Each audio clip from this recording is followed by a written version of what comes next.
or after the podcast, or during the podcast. No. She thinks we're going to run out of content. Are you kidding me? So Jesus. You just came out there and chewed us out for talking too much, and then now you're worried we're not going to say anything? You are a woman. So maybe we might have to split this one up because I do have a customer at 1 o'clock. Okay. So you have to be back by 12:30. no, like 12:50. Just when you guys feel like you need to start talking again, just like hold your breath. Don't let the breath out. Sure. Huh? Right. Yeah. Anyways. Okay. What'd she say? Are we good? Welcome back, everybody, to another edition of Unriveted, a Dakota Customs original podcast. I'm your host, Travis Feist, and with me, and always, is my co-host, Rob McLeod. Good morning, guys. So I'm actually, this is the podcast that I actually look forward to. I mean, I kind of look forward to... Come on now. Well, no, I mean, for real, like, I actually look forward to every one because it actually kind of gets me away from the shop, and it kind of, like, resets your mind in a little bit. Well, sometimes, I think, to say it a little bit better, there is certain podcasts with certain guests that we actually got to put a little bit more effort into making sure that it's a quality podcast, where this one we can actually kind of just free flow. We're always on the same level, and it's just a little bit more laxed. Yeah, it's not so like there's no, like, pressure on our end. Yeah, that's how I feel. To fill in the voids and make sure that the conversation is enticing and is good listening content for our listeners. Right.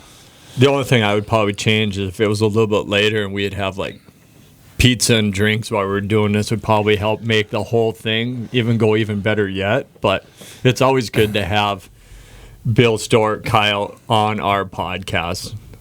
Well, thanks. Yeah. I think we added beer to this thing. Yeah. You go off the rails rapidly. Yeah, probably. Well, last time we got together, it was a in a good way though. Yeah, it was a 2-episode discussion podcast. But I think if you put pizza and beer in there, I think it would probably be a 3 or 4. But hey, I'm up for it.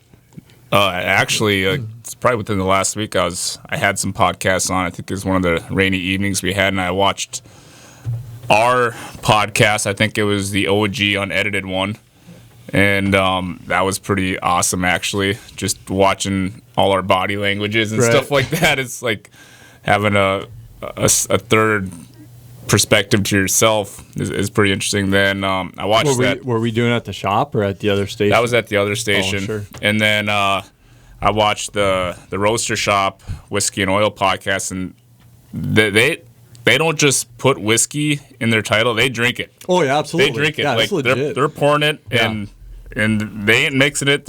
It's chill. It's on the rocks. Oh yeah, and just like I look at their entire shelf of whiskey. It's like someday we'll get there. Oh yeah, someday. Like it's just cool. And as I watched the one where they're talking about how they redid Rogan's Cuda, and they actually have a mural of Rogan's Cuda. No, his Chevelle. He's got a Chevelle in there.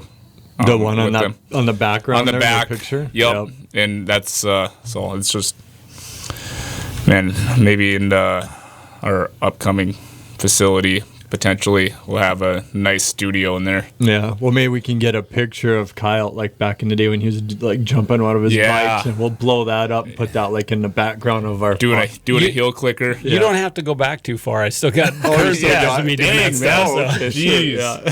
First few words, you cut him down. Yeah. Well, hey, I'm just saying, like, he's.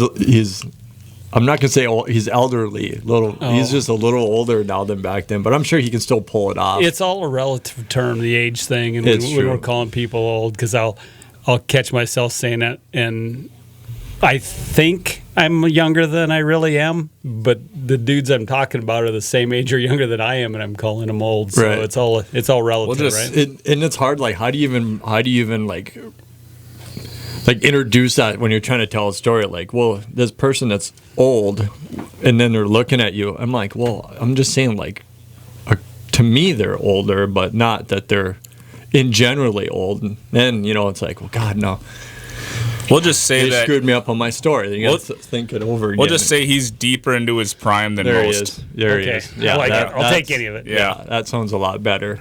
So, yeah. So, on our today's podcast, unless you haven't figured it out, we do have the Mr. Bill Stork, Kyle. I feel like he needs no introduction. From Rough Rider Harley Davidson here on the Strip in Mandan. Hey, thanks for coming on our podcast again. Yeah, I enjoy having you here.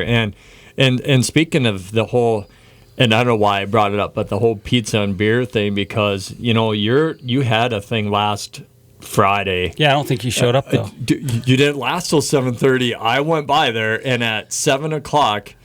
The girls underneath the tent were wiping sweat off their face. You were running, and I think you were piling up cones to shut her down because I think it was so hot that day. Yeah, we ran till 8 o'clock, but we started the cones were just to kind of handle traffic coming into the parking lot, so we were picking that up. But it was extremely hot, no doubt about it. We thought about putting the thing inside, but didn't think it would have the same vibe. Really? So yeah, it went well. And I have to say, I drove by twice. Be like, God, I don't know. Is he really? I don't know. I should probably pull in there. And then I was like, I don't want to be that guy. And I should have, because I think you were talking about some crown that you had on the shelf or something. I'm like, I know. I kept thinking you were coming in. I had it all ready for you. I even reached out to Rob. I'm like, he's shutting her down. He's letting us down. I can't believe he's early. When I heard about it, I was looking forward to it. And then I was waiting for a few other things to come into play. And I was going to stop over there, and by the time my passenger, by the time she was ready, you were. Well, she was dragging her feet. We all understand waiting on our you don't have to fill in the blanks. Like, we get it. So, hopefully that was a good turnout. It was kind of like an appreciation kind of it was just for deal. fun. Yeah, it was. That's all it was. Yeah. Turned out good? It did. Obviously, if some people come in and buy a T-shirt or some sunglasses or something, all that stuff kind of still helps. Mm-hmm. It costs money to put those things on. And the biggest thing is I think people enjoyed it. It was something else for the biker community to get together to do. We were just talking a little bit before the show started about the ride that's done from the guys across the street, and the liability side of that scares me, that I don't like to put those on. But to have everybody come to our store and drink some craft beer, listen to some good music, had a food truck there, it's a fun environment to be part of. Yeah, no, I agree, absolutely. And like I said, it was hot. Man, it was hot. Just I think it was more humid than hot, but I think it was still pretty warm that day. And when I drove by, I don't know which girls that were working underneath the tent there in front there, but both times they were just like, you'd look over and they're just behind her, and you can just tell they're just sweating, and they're like wiping their face, and like they were running hard over there. So, but it looked like it was a pretty good crowd. The first time I went by to get my bike to come back. And then on the way back, it seemed like I said, it was going on the DL, and you were picking up cones, and I was like, God dang it, man, we missed it. And I looked down, and I think it was like 10-7 or 5-7. I thought, so I mentioned Rob. I'm like, dude, he's shutting her down early. He's probably had enough. It was too hot. But I was kind of like looking forward to it, because I remember in our last podcast we were talking about like how Harley Davidson stores aren't just a store. They're a stop. They're a spot. Yep. They're welcoming. And like, I always get those vibes like, man, I just want to swing into the Harley shop. And it's like, whenever I go get parts, it's like, I make sure that I have like 20 minutes set aside, because you might just hang out there for a good 20 minutes. Absolutely. Yeah. I've gotten to the point where it seems like when I go to places, like that's like yesterday. People are like, hey, we gotta like stop at the gas station or do whatever. It's like in my list, it's like, do they have a Harley store? Yeah, I want to check in, and I want to see I want to see what it's all about. I want to see what their Harley store is. I want to see what they have. I want to check it out, all that stuff. So it's getting to be something that I make a point to, no matter where I go. It's like I Googled to see, is there a Harley Davidson shop here, to go in and check it out. And I feel like this is the same way too, because you don't just run in there, get what you need, and leave. Like, you go in and you do your whole round. Like, you start in the clothing area, you say hi to everybody, make it up to the parts, and then you got to see if Bill's working or if he's even in his office. Then you go into the shop and you waste time back there as I'm telling. It's not wasting time. As I'm telling Kyle this because I'm in there with his employees and I'm like taking up time and BSing and everything. But you make it an event. Like it's a half an hour deal when you go in there just to order one thing. But there's only one exception, and that's when your bike is on the lift and that part you're going to the Harley store means your bike will come off the lift. So that's when you go in there, get the part, get your bike off the lift, and then that's when there's an exception. But no, like even yesterday when Bauman stopped by to pick you up to go check out his new Road Glide, which is an amazing bike. Those things are way more impressive when you actually ride them. Oh, and that's what I keep hearing. But anyways, so I got excited. So I knew you guys were going to be over there checking out this new Road Glide. So I was like, well, I'm on my lunch break. I'm going to utilize my lunch break. I'm going to go enjoy this nice little Harley Davidson experience. Yeah, and it was definitely worth it. Oh, yeah.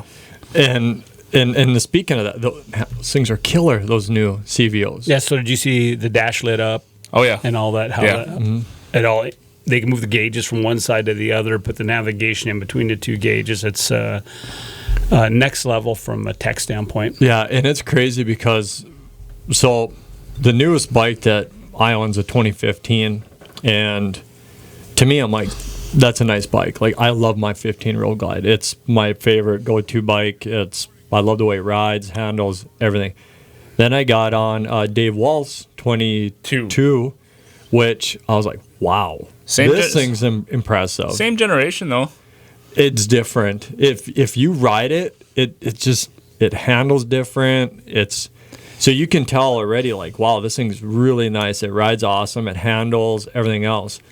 Then the brand new CVOs compared to this 22, it's a whole nother step up yet. Wait till I'm sure Bauman will let you ride that thing. Well, I already told him, he doesn't have a choice. It'll blow your mind because it's lighter.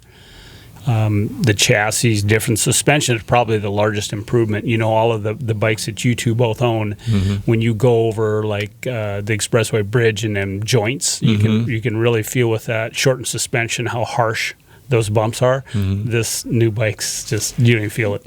So those inverted tubes go a long ways.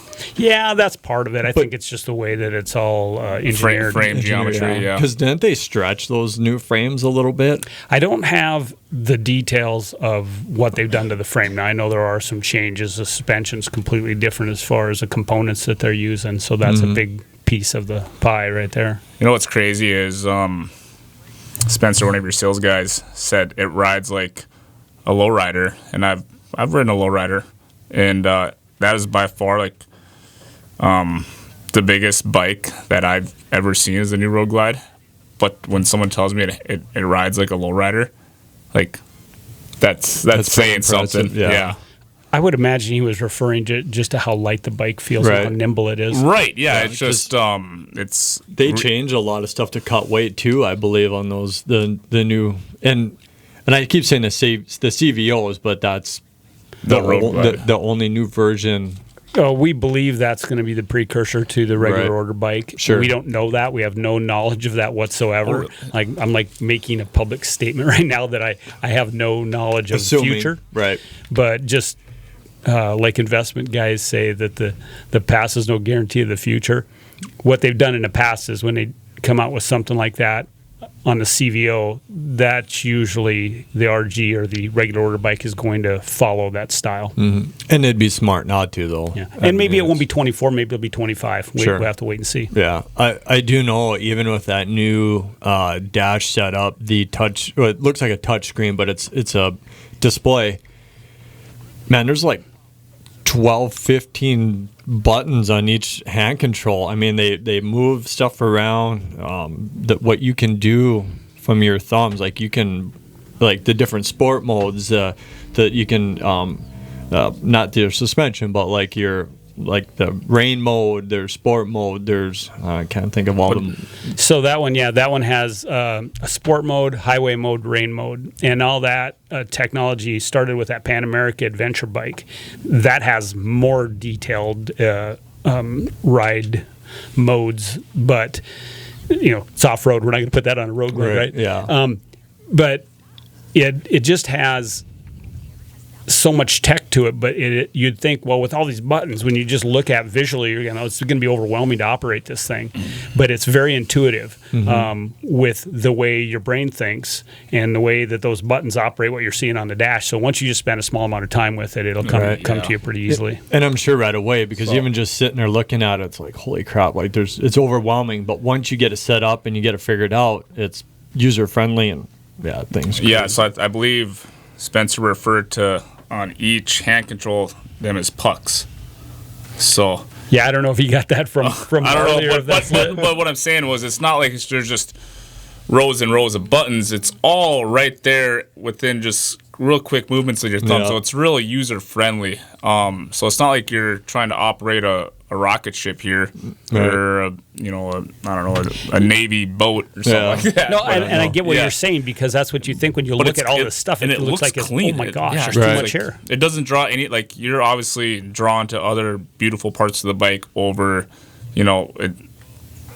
the hand controls are, for what they do and how many functions they provide, they don't look gaudy or out of place by any means. They look like it's clean. Part of the bike. Yeah. You know, and I want to speak to what you'd said earlier, Rob. The same generation of riding your bike to riding Waltz, that there was a lot of difference in the feel to you. That's because even though they are the same gen, there was multiple enhancements that were made between those years to help with ride quality, the way the nav worked. So there are still a lot of changes that you would feel during a ride, and same thing going to this next gen one that we're talking about.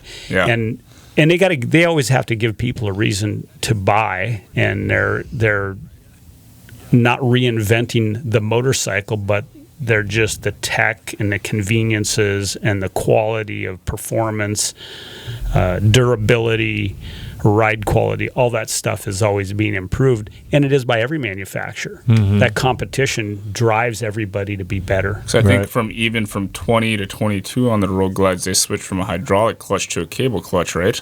Yeah, they were real big on the hydraulic deal. Within generations, like you said, they're still making changes to, make it a better bike.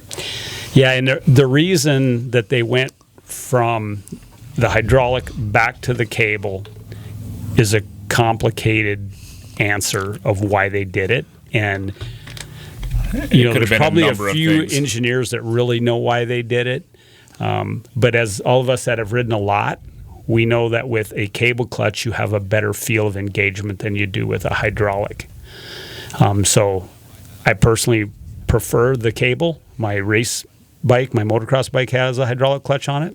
I'm completely used to that, and it's fine too. So So it's crazy, because for me as a builder point, I'd much rather do the hydraulic, because it's easier for me to hide and run and be able to make that bike look a certain way with the hydraulic versus the cable. It better. Yeah. Until you actually have a big bore bike and you got a heavy duty clutch in there, and then you're like, oh god, maybe the hydraulic would have been a lot nicer than the cable, because I know my big wheel, I got that upgraded clutch in there, and cruising around on that thing after a while, man, I get massive forearm. Right. Do I remember correctly that what you do is you put it has to have a larger spring in it, so that the power doesn't override the clutch's ability. And then that creates a very stiff pull with a clutch. And it is. You end up with a Popeye arm on just your left side. Right? So at many times I'm like, that's when you're running on your street. On my big wheel down there, and it's after a while, especially going through traffic down in Arizona and stuff, like after a while you're just like, got to work that forearm a little bit. It's getting tight, but hey, it's nature of the beast. That's what I think it's kind of cool that, so I have the very last model year of the first gen Road Glide, 2013, which I think it's a cool bike, just because I only made that twin cam and a Road Glide for 2 years. Didn't make a Road Glide in 2014. You have the first year of the second generation Road Glide, then now Bauman has first year of the third generation Road Glide, so I think there's kind of a cool sequence of Road Glides there. Yeah, every time I get, we just talked about all the advances and how much they change, but any time that I go from an M8 motor back to a twin cam that has the right pipe and has that perfect sound, and let's face it, that perfect sound to me is different than it is to a lot of people. I hate to make this comparison, but it's kind of like what we like to look at in a lady, right? We don't all like the same thing, right? Correct, yep. And the sound that a twin cam motor makes with a good 2-into-1, mine was a Vance & Hines Pro pipe that I just absolutely loved the sound of that bike. They do sound good. That same pipe on an M8 motor didn't even sound close to the same. No. But they figured it out. They figured out some pipes that had a good quality performance sound, not just making a bunch of noise. And and again, it's kind of funny that you say that, because to me, it's like my ultimate favorite sound, and you're gonna love this. Oh boy, the fishtails, dude. For some reason, I can sit there, and I'm like, you know what? To hear a good set of fishtails go by never gets old. Like, I can listen to that all day long, and even having on my Heritage, that was half the reason why I love riding that bike, because I could sit and listen to that exhaust all day long. Like, I loved, and granted, like, I want to put it on every bike that I own, because it's cosmetically too, like, it just doesn't look right. But I love the sound that like fishtails make.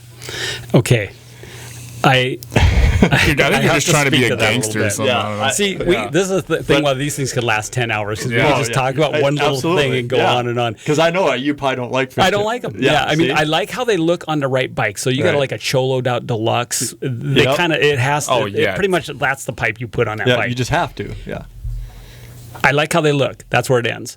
I don't appreciate the sound, and I know for a fact that they rob horsepower. Well, exactly. It's, if you want horsepower, then you have to go 2-in-1. Like, anybody will tell you that. But that's what to me, it's like, I will give up the power just to have that sound, because I enjoy that sound. It's just, I get it. It's and again, if you, like you said, it's a lot of it's cosmetic too. If you were to build a, they call the Cholo bike or lowrider, and you go put a big 2-in-1 Vance & Hines on there, you're going to ruin the look of that bike. And that makes no sense. It's just dumb. But you put a good set of fishtails on there, I don't care, man. That's one thing I loved about that bike, is I just listen to that exhaust. That was half the fun. Yeah. It's funny. We've got something going on weird at the store where we got employees buying all these older bikes. I don't know if you've seen this, but DJ picked up an older, like, it's either late 90s or early 2000s Softail Springer, skinny front tire, gorgeous bike. Ben's got a Softail Standard that he tricked out. It looks awesome.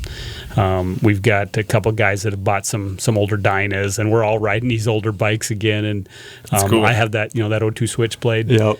And it's like we're trying to be kids again. I don't know. It's funny that you say that, because my Heritage I got from you, and I remember when I reached out, I'm like, if you ever get this is a bike I'm looking for. If you ever get one in on trade, like, don't touch it, don't wash it, don't do nothing. Like, call me, I'll come pick it up. And it was probably like a week later, and then you sent me a picture of that white one that you just got traded in, and this thing hadn't been washed in years. It had all the fringe, like, on the like clutch levers. It had the leather, studded out leather bags with the fringe on it. I mean, once you saw that, you had to have it. Oh yeah. So they're making fun of it, and they're like, he's not gonna buy this thing, and they sent me a picture, and I'm like, that's perfect. That's exactly what I'm looking for.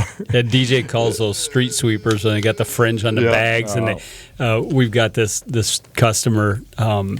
He has fringes on the floorboards and everything. It's just unbelievable. The thing looks like it needs a haircut. Yeah, it's like, cut that, get rid of it. And I remember, because I did the same thing too. I'm like, just has to be like this bike, but if you get in it, like, the worst, because again, I throw everything in the garbage. I don't use any of the factory stuff. I just want the chassis, and you guys got that in. But it's funny that you say that, because that was exactly what I did to you. It's like, don't even wash it, because the less you put into it's what I want. But that's where it all started. These I don't know why, but Deluxe that has the 21-inch front, the large spokes, and Choloed out. There's just something about how cool. Those bikes I don't know. look It's just so like, cool. It's gangster, I guess. Yeah, that's about as much as I can say. And you didn't finish though.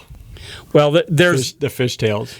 Yeah, well, your fishtails. It's just, I mean, everybody trims them out differently, but like some of them bikes with white grips, white seats, diamond tuck seats, and all that stuff, they just have such a really cool look to them. Yep, it is. It kind of shifts more towards art over machine. Yeah. But then you That's got to fair. appreciate it because it's still a machine. You can go ride it and, make noise and get somewhere with it. But then when you park it, it's one of those things.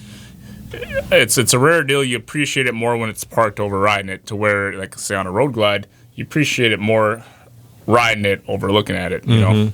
Yeah. Well, and that was the same thing, too, getting back is, it's kind of like I got the big bore, big wheel down in Arizona. I got my road glide here. And then when I had my Heritage, the Heritage had the 5-speed transmission. It was a 96-inch motor, no windshield, none of the good stuff. But you know what? It's like, that was my go-to bike. I love that. That was my favorite bike to ride. But then when you get on the actual, the road glide, it was, the fact, like, you appreciate what that bike had to offer going on the highway, that, that's the bike that you would choose. But between all those, like, my Heritage, it's like, it's the smallest motor, none of the fancy luxury stuff. But yeah, that was my go-to bike to always get on and ride. I think that's kind of be like, well, and me, I'm not at the financial realm of you two where I can just have a stable full of bikes. But I think as of right now, have a nice over-the-road touring bike, and then now I want a Dyna, and just have that. So it's like, because sometimes you hop on these road glides for a quick rip around town, and or whatever touring bike. It's like you just want to keep riding, right? It's like you just want to go hit the open road with them, and then I don't know. So last week I was test driving that Cyclone, and I was coming down Collins, and I seen a Dyna. I didn't really quite look at it, but I seen a Dyna and it was for sale sign. So I was like, yeah, I know I'm on the clock, but I'm going to check this bike out. So I pulled around. It was like 2-3 minutes, but okay, sure. It was like 2-3 minutes. So I pulled around, and it was an 03 100th anniversary wide glide. See, yeah. No. Where was that? That was like, it was either Collins or it was one of the main ones but it was a blue 100th anniversary. I believe it had like 17,000 miles on it, and they were only asking $6,500 for it. I was like, God dang it! It's like, I got this new sled coming in, but this bike really needs to be mine. Yeah, and it's like we just traded for. I thought we ended up with the bike you were talking about until you said blue, because we just traded for a silver and black wide glide that sounded like it was the same bike. That's why I was asking. Yeah, so this one had the deep 100th anniversary blue with the, I believe it's silver. The silver, yep. So what? But it's funny how you say about with our financial realm of bikes that someday you'll get there, but yet you ordered a brand new Skidoo, and how much was that maybe? It'll be the most I've ever paid for a snowmobile. Okay, so just remember that. Different set of priorities. Yeah. You could have a stable of bikes. Yeah. Between lawyer fees and snowmobiles, it's hard to stay on that financial lane. Yeah. Lawyer fees? They're blowing him out here on something. Jeez, man. Well, I just had to put that in there. Wow. Well, you got me back for me taking 3 minutes out of your time to look at a bike. Well, I was going to say when I asked you that pretty loaded question on the last podcast about borrowing your bike down in AZ. Mm-hmm. And building you a custom truck, I think was the other one or something like that you've asked. I feel like that's expected. Just kidding. Does your employees come up with you and no expect you to fund them a brand new bike every year? No. Oh, wow. See, they do get to buy, at $500 over cost, which helps.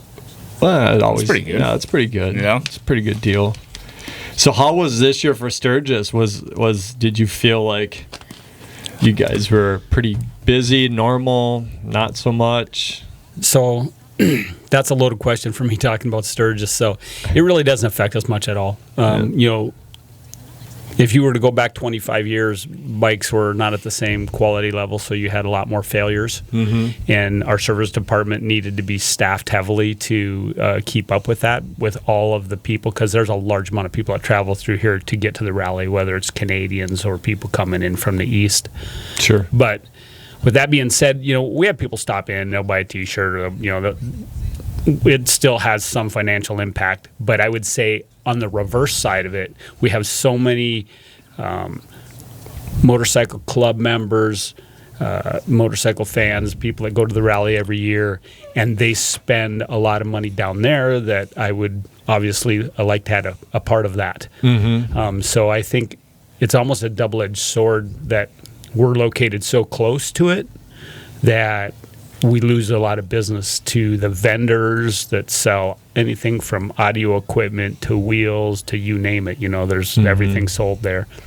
Plus, if they get in the dealership and start looking at bikes, those guys are pretty aggressive. What we know happens is people get caught up in the moment, smell the ether, if you will, and they make poor decisions. They pay way too much for bikes. They don't realize they're doing it because you can't fund something like that by selling everything off at a discount. They're jacking the prices way up so they can show more for trade values. The deal is the net difference that they pay to buy a motorcycle. If they're buying it there, they're buried in it. Yeah, I can see that. And obviously, I'm sure that happens. Yeah, it's quite a bit. We see it when they come to trade them in, and they're like, oh boy. Yeah. We're a little upside down here. Yeah. Did you go to Sturgis at all? So because I grew up in Rapid City and I had it force-fed to me most of my life, it's not something I enjoy. Sure. I don't like big crowds where I'm standing in line for everything and paying triple for stuff. That doesn't appeal to me at all. No. I love the Black Hills. I love to... I love the riding. I like everything about it down there. And the rally is not a time to enjoy that because it's just overcrowded. I was just telling you, well, I won't get on to the next subject yet, but I did have to go down there to do a dealer trade during the rally. Sure. And usually they won't do any, and I wouldn't want to do it because it is a mess to get in and out of there with a truck and a trailer. But I had to go to Cheyenne and pick one up and did the dealer trade at Rapid at the same time on the way back through. But there's just too many people just getting in and out of there with a truck and trailer. Yeah. But yeah, with this, I was telling you guys a little bit about this adventure bike ride I did. Now that's phenomenal. You got seven guys out in the wilderness doing this ride. There's no waiting in line. There's no traffic. There's no nothing. So that's spectacular and in a whole nother realm. Yeah, it's a whole different kind of riding, which sounds like a blast, though. So, how much of that, you said it was 400 miles, right? Roughly. There and back. If we had stayed on the whole trail that we were doing, it would have been 500. But sure. So, how much of that was hard enduro, or was it all? Well, these are adventure bikes are heavier than a dirt bike. Okay. So they're around anywhere from about 500 to 600 pounds loaded, maybe. So you mostly stayed on somewhat of a trail system. Yeah. It's mapped out. Those aren't the bikes you're hopping logs with. No, but we did a little of that. It happens. Yeah, I'm sure you have to. Though, yeah, but no, you're not out doing single track or no track where you're just going straight through the woods. Okay. You're on a trail, but some of that trail is not very established. Some of it's completely grassed over. We'll call it minimum maintenance. Yeah, it's not like we have to do a little bit of the side-by-side trails, but those are kind of almost like interstates compared to most of what we rode. Yeah, but you deal with a lot of rain ruts, rocks, logs. There's tons of hazards that will get you. Well, their trail system down there is great. And it can kind of offer whatever you're feeling at that moment, honestly. I remember went down their side. I've been down there twice, side-by-siding and four-wheeling, and had a brand new Turbo S Polaris Razor, and there's a section of trail where you could optimize that machine, and you can drive it like you're driving a Porsche on a track. And it's but then you could also get into some gnarly ravines too down there. So it's just we're pretty fortunate to have that type of terrain near us. Yeah, So it's very diverse. very diverse. I'm sure you guys are familiar with what a rock crawl is. I ended up in one of those on accident. Oh, no. I had not this time, but the time I was down before, about 3 weeks ago, my friend Scott Austinfort and I went out and did a day ride. And the next day he was going to go golfing or something. So I went out by myself and I kind of looked at the Forest Service map and I'm going to, I want to try out these new sections. I've never been down in here. And it's called Camp 5 is the trail that I was on. And it's a complete rock crawl. And I'm in there all by myself, which is completely idiotic. Right. On an adventure bike? Yes. Oh, geez. And yeah, it was insane. I would say I was in over my head, but I was definitely past my comfort level to like, what am I doing in here? Like I started stopping and giving, texting my wife my coordinates where I was at. So in case I never made it out of there, they knew where to find a body. Well, you never know the way those rocks are placed. If that bike happens to lay over, you can get pinned so easily. Oh, yeah. Yeah. I immediately realized this is a horrible idea. Yeah. At what point do you realize this is a bad idea? At, your skill level, it's like between 1 and 10, this was like up there. And then again, by yourself. Yeah. I survived it. Well, I think good. even though, like,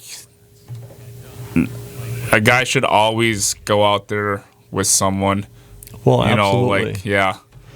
They're making these helmets now. I know that Fly just came out with this helmet that's got a GPS tracker in it that if you went down hard and you were by sense an yourself, impact? it sends a signal to or a message to like your wife or whatever. You set it up to where you want it to go. So that stuff's getting super Wow, sophisticated. that's crazy. Yeah. The funny thing about that trail is I said, I don't ever want to go in this thing again, ever. But then part of your mind, the twisted part of your mind says, I got to take my buddies in here so they see how crazy this is. But I really don't want to do it again. See if they can make it through what I just made it through. Yeah. I think that's the part that's the most fun about going off and, like taking your buddies through some shit to see who all can make it through. I think that's the best part about going out there. Absolutely. Yeah. Well, just so they can get the same experience that you did to show them, and plus what it's like out there. But then, like you said, at the same time, you're like, God, maybe I'd just like point them in a direction and tell them I'll meet them on the other end and let them try to figure it out. But sometimes, you almost got to do it again. Yeah, this 400-mile deal I just did, every guy that was on this is an ex-motocrosser, flat tracker. Every one of them is a very high skill level rider. And I knew that, so I didn't have any concerns. But you forget that when you take somebody in there that isn't. And then when it starts going sideways because they're not at that level, it can be scary and entertaining. Yeah. Scary for them, entertaining for us. Right. Well, I remember that even snowmobiling was the same way, that you get up there and you start up in the mountains and, you go there, like, let's just say Yellowstone, or even, and I'm going to say even the Bighorns, you go up there, well, you're used to the area, you're familiar with it, and then these people want to come and ride with you, and it's like, it's like you almost need to talk to them and be like, well, what's your riding ability? What's your skills? Because where we're going, I'd like to take you, are you going to be able to, are you the guy that's going to get stuck every 2 minutes? Because if you are, well, then you go with somebody else, or you don't want to hang with us, or, because you just don't know what your ability is. It's like an interview process to see if they go with you. Yeah, you'll find out within the first half hour who can hang and who can't. But it's like, it's essentially, if you don't take into consideration your talent, the talent level within your group as a whole, well, that can also ruin your experience too. Mm-hmm. So it's like if you take them into some crazy stuff and you can't proceed, let's say for like deep into this creek bed or this ravine, well, you can't go any further because they're already stuck and stopped at a point. Well, it's like, so as I've kind of progressed as a snowmobiler, I've started taking people out that have just gotten into the sport, and I know better than to take them to some crap that I want to go do. It's like, okay, get their skill level up, so that way, you're out there for vacation in my eyes. That's what I'm out there for. So it's like, let's have the best experience possible. Let's not go out there and have who's the best rider contest. Right. Yeah. But the reason that you guys are having this conversation is we were all that guy at one point, right? Oh, absolutely. The first time we ever went and rode snowmobiles in the mountains, I was so in over my head and just in awe of everything. I didn't ever want to go back after my first trip. I was like, this ain't for me. Yeah. And then the thing is, what's crazy is like when I went to the mountains, I'm sure even like for you, like we didn't have the technology and the machines like we do now. Correct. So you had to work 10 times as hard, get familiar.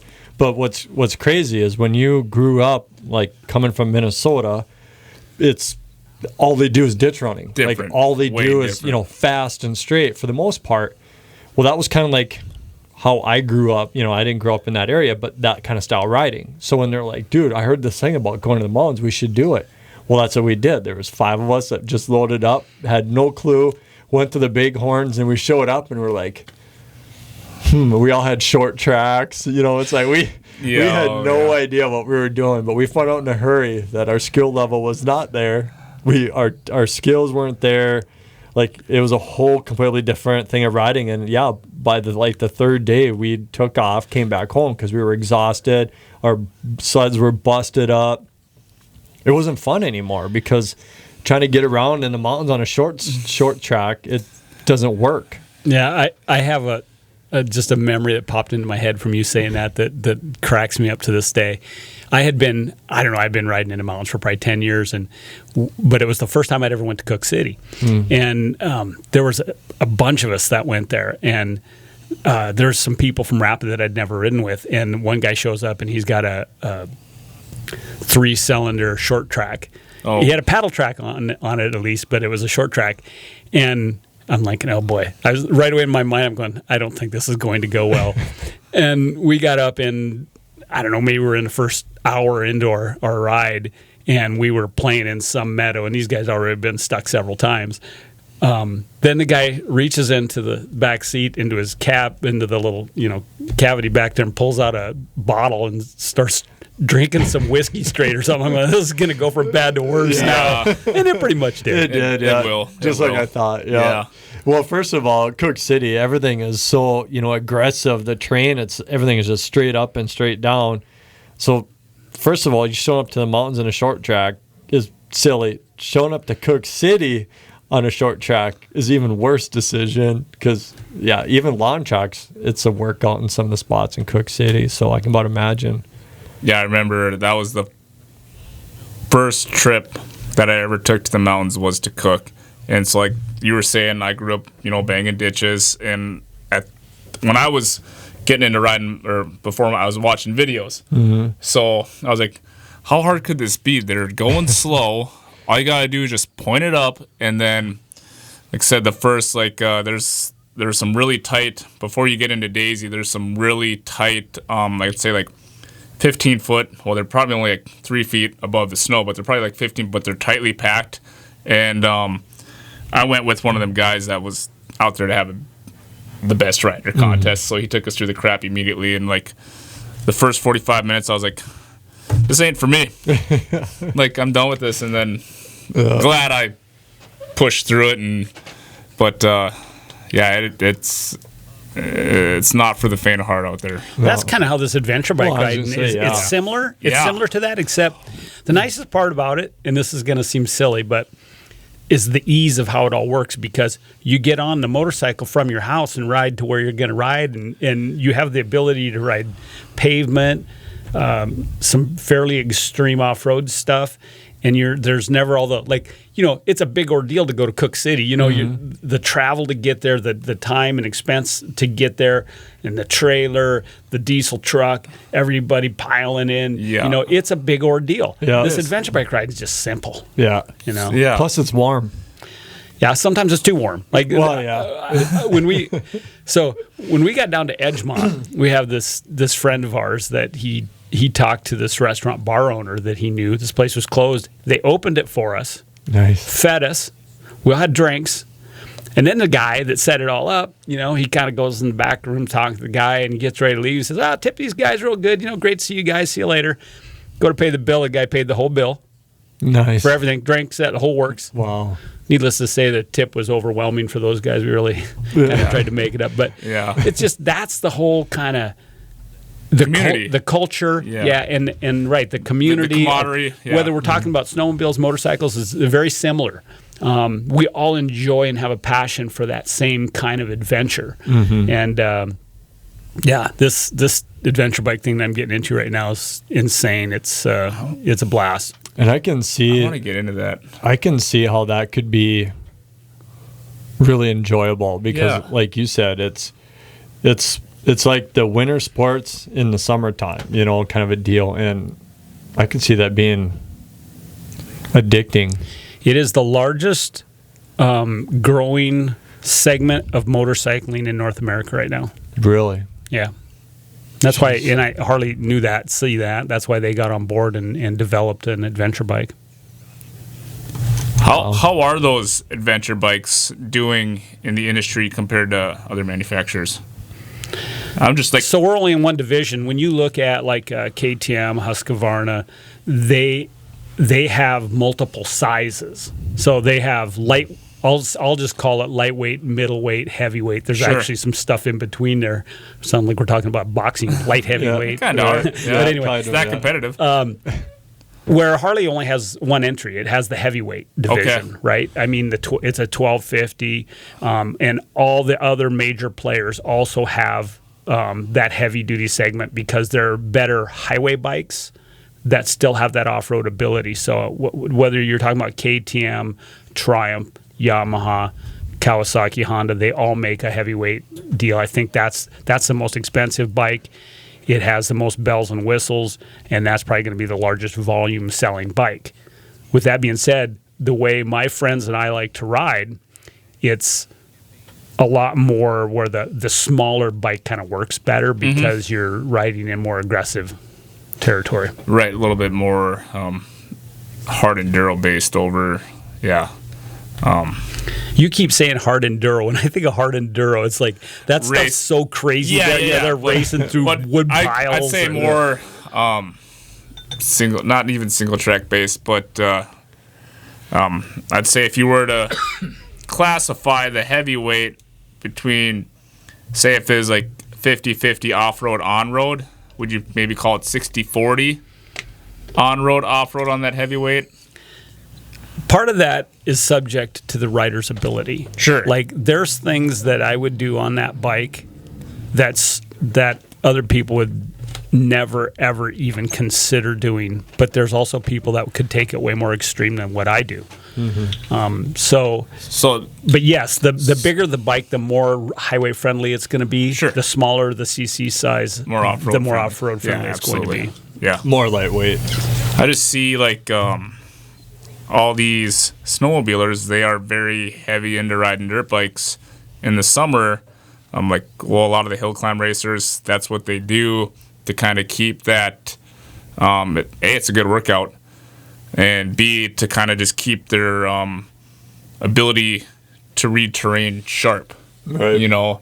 And I think that's my favorite part about doing any sort of riding is how quickly and how well can you react to what's in front of you. So it's like when I ride my e-bike 8 miles an hour faster down a single track trail than a standard bike, that makes me react and make a decision, I guess, a lot more promptly and a lot more effectively. So that kind of what makes me want to get into riding a dirt bike down some gnarly stuff.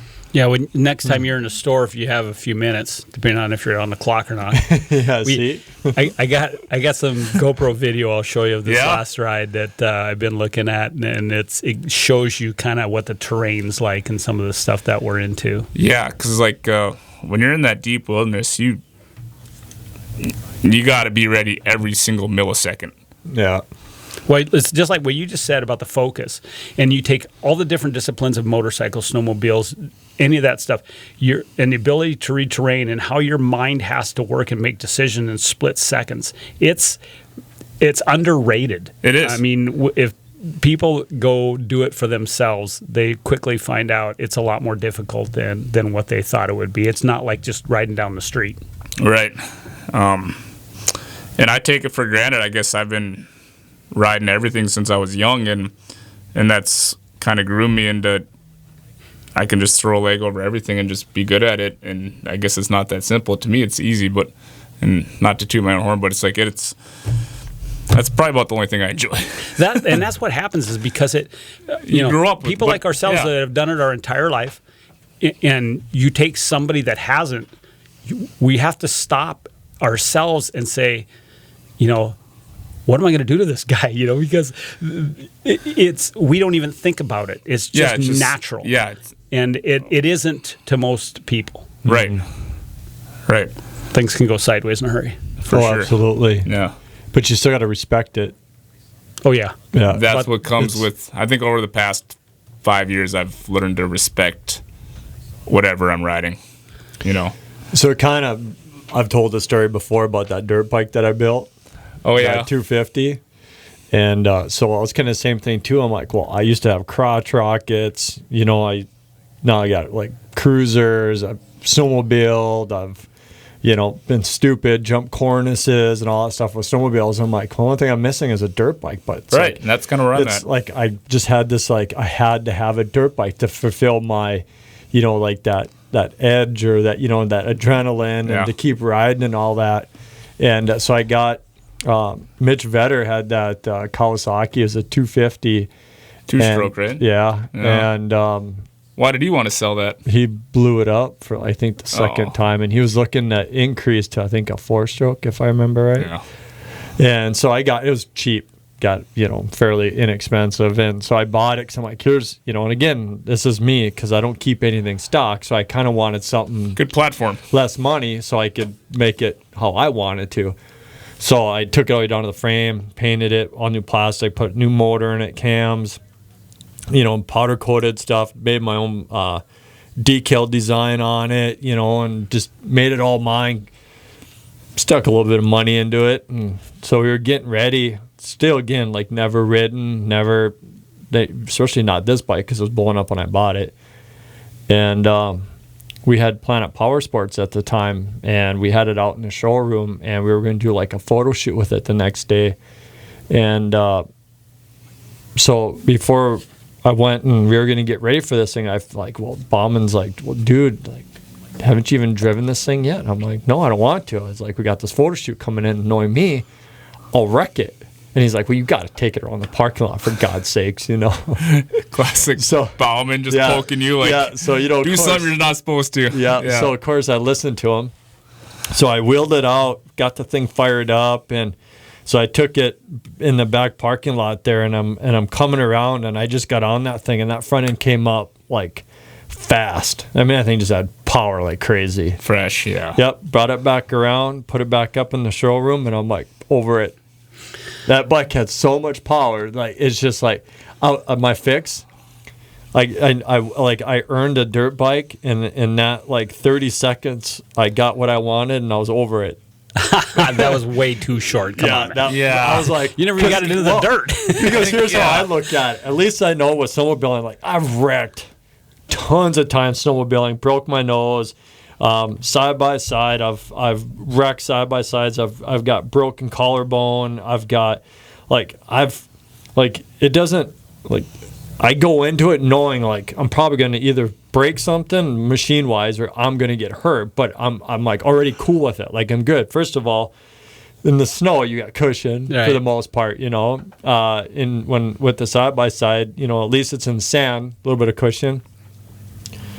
Dirt bike, not so much. Like that's, I think that is what went through my mind. It is probably the rawest. I wasn't scared of the actual bike, but right away, what went through my mind is, I'm gonna get hurt pretty bad on this thing, and it's gonna do damage. And I think all that just hit me at once with all the power. Like it all overwhelmed me right away, and I was over it, and I never got back on one. I never It was just a cut and dried deal. I had, since our last show that we did, our last podcast, I'd started racing season. First race of the year, Mandan track. And the first day, I coming out of this turn, squared it up to get to the inside, get to a smoother line, and it was kind of a high-speed sweeper, and I'm on the throttle really hard.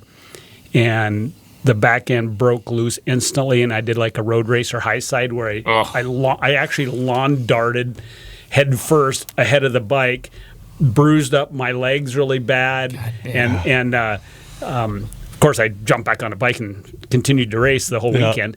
And then 3 days later, I'm in the Black Hills. I'm riding my adventure bike. And I'm breaking in a new pair of boots, which if you've done that before, you don't have the same feel for stuff. Right. So it's kind of a combination of things. But we've been riding around for about probably 2 hours, me and my buddy down there. And I got too close to the edge of the trail. I got in some good dirt where I worked the throttle up kind of hard, got into this gentle sweeper a little too wide, a little too fast, didn't have a good feel for the brake. And there was some deadfall that was laying along the trail, and it had a kind of a U-shaped branch coming off of it, and it had, usually that stuff on deadfall will snap right off. Well, this didn't. Stuck right in a radiator. The bike stopped instantly, pitched me over the handlebars down the trail, and I tumbled down the trail and knocked the wind out of me. My buddy's trying to talk to me. I can't talk because I can't even breathe. And I jacked myself up worse on that thing than I did on the motocross deal. Yeah. Because the trail you're riding is hard packed stuff with rocks and everything in it. My hand is still not the same today. I re-bruised up the same areas of my legs. And so, yeah, I had a tough 3 days in a row, but it's been pretty good since then. Right. Stayed off the ground.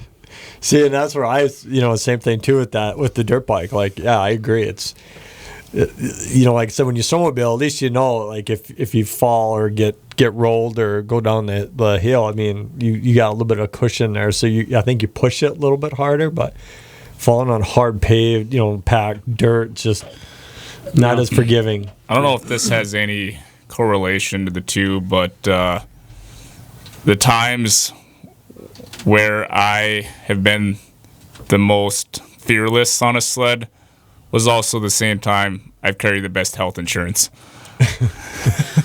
Yeah. But isn't it weird how, like, what we're talking about here is how fast things can go sideways? Yep. We can be talking about how comfortable we are and doing what we're doing and these split-second decisions and line choice, and we get to feeling invincible. And it's funny how whether it's karma, Mother Nature, or just things will go sideways so quickly, it'll remind you this is a motorcycle or a snowmobile, and you're not in complete control. Yeah. Yeah. Yeah.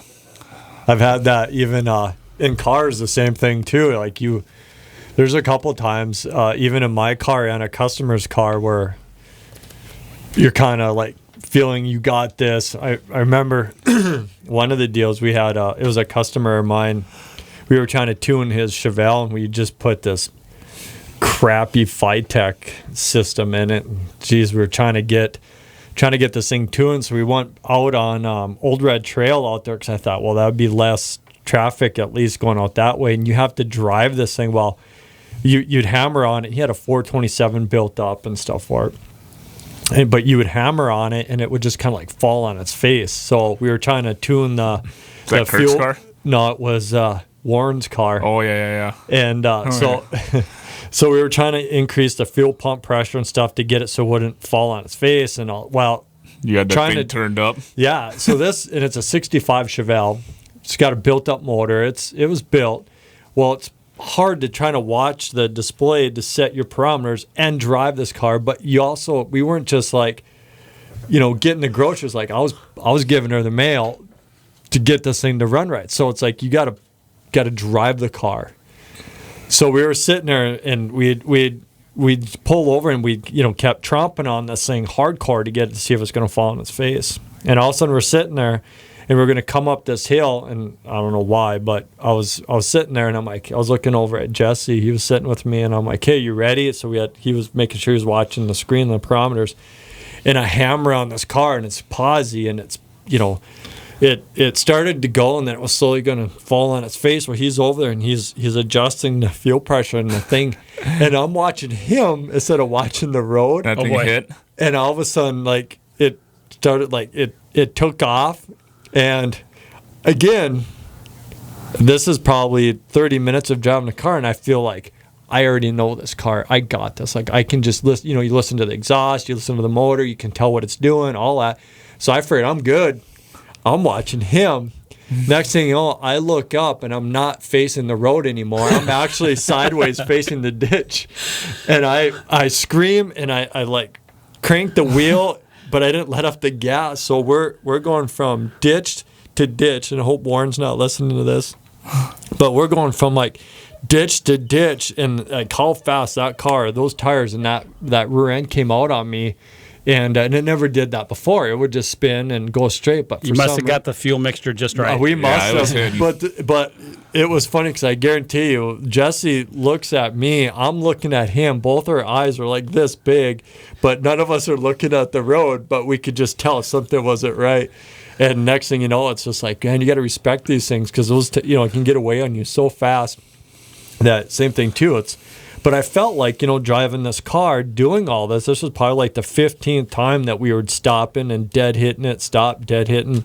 I already know the sound of the motor. I already know the sound of the exhaust. I can, you pick out certain things that you can just listen for. So I kind of knew what I was going to listen, that I felt like I didn't have to watch the road. Even off throttle fuel. Stupid, but why would you do that?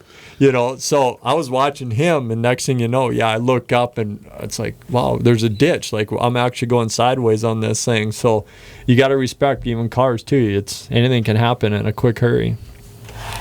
Yeah, we've all got some memories or some stories like that, too. And I was in worked at a Chevrolet dealership for 21 years, and part of it was I was a service writer, and I had some moments in some customer cars that we were testing stuff out that were, kind of like that. Yeah, we'll just leave it. Not quite like that. But nothing with actual horsepower. Just bad decisions, and ended up in a yard through some mist, went between two trees, and back out a guy's driveway. And I'm like, oh, that could have been really bad.